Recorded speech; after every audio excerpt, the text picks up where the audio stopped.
Okay, so childbirth is a series of events, right? So the Bible explains that the end times will be like the beginning of birthing pains. When you see this, it's just the beginning of birth pains. So what happens before you go into labor, okay? Your water breaks. This mucus plug comes out. It's like a seal. Once the first seal is broken, your water breaks. Just like in the first seal, when there's a white horseman given a bow, a crown, conquering, that's the first seal. Once that breaks, the water comes out. It spills out to 2 and 3 and 4 of the seals. So in this stage of labor, where you're getting dilated, you're opening up, you are experiencing some tribulation. Not all the tribulation, not God's wrath. I want to say the seals are like dilation. You're not in active labor, but you feel some contractions. They're more far apart, like maybe they're a couple hours apart, and they start to get closer, like 20 minutes apart. Then it gets closer, 10 minutes apart. Once it gets to 5 minutes apart, then you know you're about to experience something great. It really is. Like my midwives told me, when you're 5 minutes apart, let me know. Okay, so it's interesting. 5 minutes apart is very critical because in the fifth seal, that's when I think that we get raptured. But some tribulation. So when it gets to 5, I think where it says, how much longer? How much longer is this? Like, give me an epidural. This is too much. That is when we get raptured right here. Then active labor continues. It continues to the point where the ring of fire.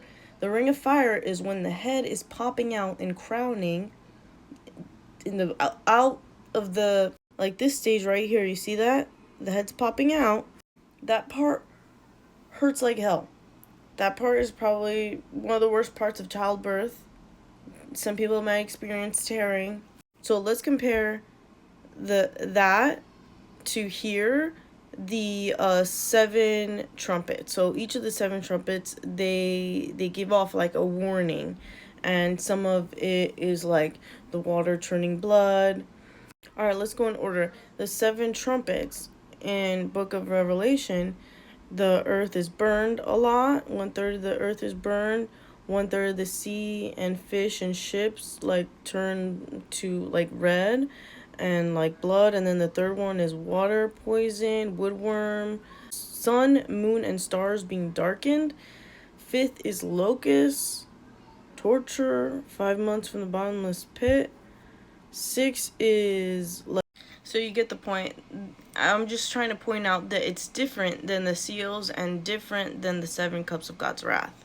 So first the seals, your water breaking, then the 7 trumpets. Let's say the 7 trumpets are like active labor. So I wanted to compare God's wrath to the part where the head is like crowning in the ring of fire. And what do you know, like the bowls kind of are a circular motion. So this part is when 7 bowls of God's wrath. The difference between this one and the trumpets is that during the trumpets there's still some like believers and people that can come to Christ during that time.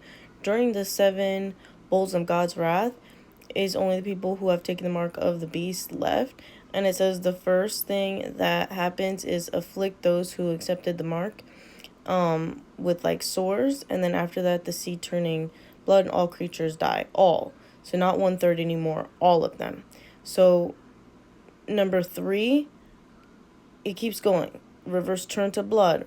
It kind of sounds like the trumpets. That's why we kind of get them confused and act like they're interchangeable, and they're not interchangeable. And then number 4, mankind is scorched by the sun and blasphemes God.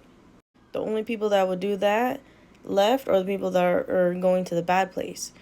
So, and it keeps going. The beast of the sea of the government is afflicted. The Euphrates River dries up. Armies gather together for Armageddon, and the earth is utterly shaken. So yeah, like I said, I think that we're getting raptured in the fifth seal, and after that, those who are left behind will go through the trumpets, and there will be people who will be saved during that time, specifically 144,000. And then those people will be go to heaven eventually, and then God's wrath will fall upon the remaining people that are left on earth. But just to lighten a little bit, once the baby is born and the mother and child are face to face and cuddling, it is the most peace, the most surreal, beautiful moment. And that is how I think I'm going to compare when we see God for the first time. And it's going to be like a surreal, beautiful moment and unforgettable and just